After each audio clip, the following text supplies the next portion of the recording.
शहर की लुगाई गांव को आई। मधु शहर में रहने वाली पढ़ी लिखी मॉडर्न लड़की है। वो और पवन साथ कॉलेज में पढ़ते थे। धीरे धीरे उन दोनों में प्यार हो गया। पर पवन गांव में रहने वाला एक साधारण सा लड़का है। मधु के पिता हमेशा उसे ये बात कहकर ताना देते हैं। तुम वहां गांव में कैसे एडजस्ट करोगी? शादी करके तुम गांव तो चली जाओगी, पर अपनी सारी मॉडर्न सोच और चीजें यहाँ शहर में ही रख कर जाना। ये सुनकर मधु को बहुत गुस्सा आता है। तो क्या हुआ अगर वो लोग गांव के हैं? मैं वहां जाकर उस घर को बिल्कुल शहर की तरह बना दूंगी। शाम होते ही मधु पवन को वीडियो कॉल करती है। अच्छा हुआ तुमने वीडियो कॉल कर लिया। हाँ, मैं तुम्हें आज अपनी माँ से मिलाता हूँ। अरे बिट्टू, क्या कर रहा है? ये क्या है? दूर करना इस टुनटुने को। जाने कौन दिख रहा है इसमें तो। अरे माँ, आपकी बहू का वीडियो कॉल है। आप इसमें अपनी बहू से आमने सामने बात कर सकती हैं। नमस्ते माँ जी, कैसी हैं आप? अरे जका, ये बहू ने अपने कानों में क्या लगाया है? जका से झुमके हैं। झुमके नहीं माँ जी, इन्हें ईयरफोन्स कहते हैं। इससे सामने वाले की आवाज और अच्छे से आती है। मैं आपको भी ला कर दूंगी। अरे नहीं नहीं, हमें नहीं ना चाहिए। हमारा कान बिल्कुल ठीक है। हाँ। माँ जी की ये बातें सुनकर मधु को अपने पिता की बातें याद आ जाती है और वो उसी वक्त ये ठान लेती है कि वो अपने ससुराल को एकदम मॉडर्न ससुराल बनाकर रहेगी। कुछ दिन बीत जाते हैं। पवन और मधु की शादी हो चुकी है। आज मधु का अपने ससुराल में पहला दिन है। माँ जी, मैं आपके लिए एक तोहफा लाई हूँ। अरे इतना बड़ा तोहफा! अरे क्या लाई है रे इस बड़े से बक्से में? मधु बॉक्स खोलती है। ये क्या है? ये वैक्यूम क्लीनर है।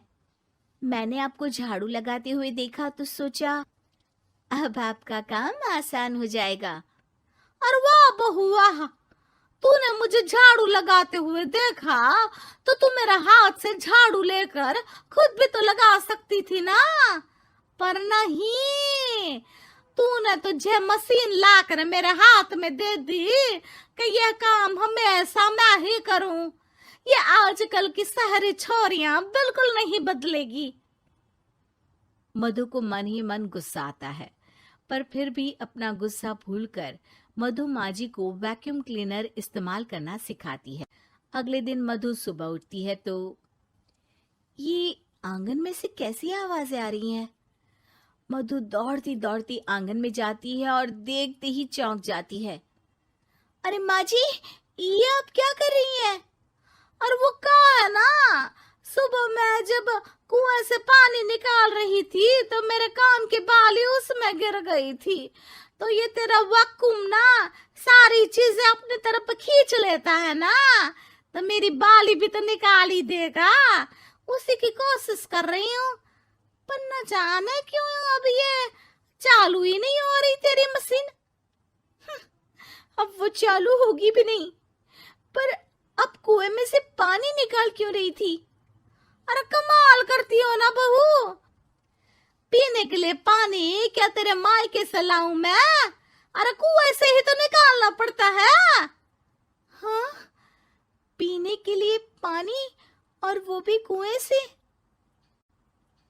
मधु दिमाग लगाती है और थोड़ी ही देर में घर में वाटर प्यूरिफायर लगवा देती है। ये देखिए माँ जी, इसमें बस एक बार पानी भर देंगे तो नल में पानी साफ होकर बाहर आएगा। अरे वाह रे बहू, ये तो बहुत ही बढ़िया चीज है। रात हो जाती है।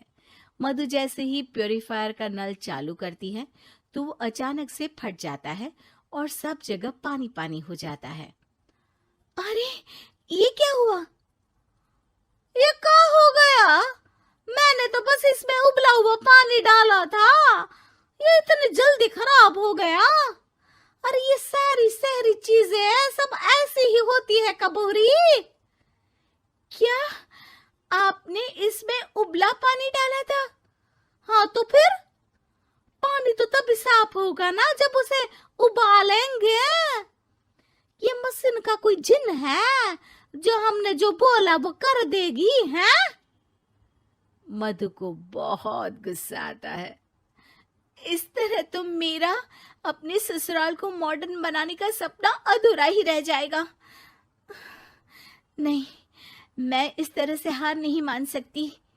थोड़े ही दिन में मधु पूरे किचन को मॉड्यूलर किचन में बदल देती है। अरे वाह बहुआ, इतनी सारी अलमारियां। माँ जी मॉड्यूलर किचन देखकर बहुत उत्सुक हो जाती है। ये बक्सा का है।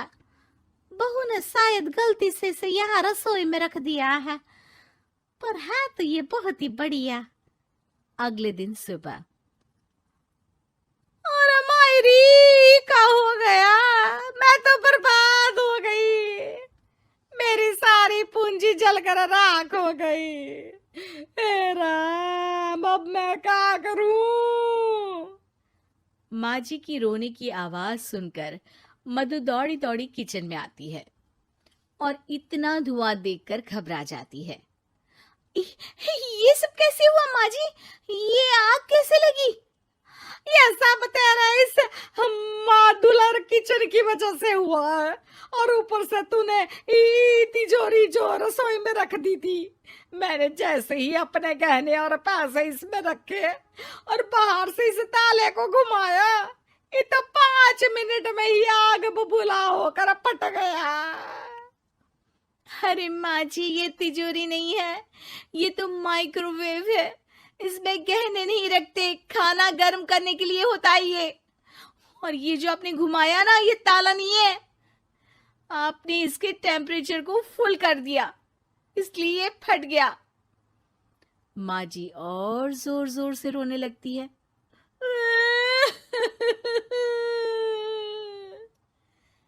मधु सर पीट लेती है और कसम खाती है कि अब ससुराल को मॉडर्न बनाने की कोई कोशिश नहीं करेगी। मुझे माफ कर दीजिए माँ जी, आप जैसी हैं वैसी ही ठीक है। मधु को अपने पिता की कही बात याद आ जाती है और मधु वापस घर और किचन को पहले जैसा ही कर देती है।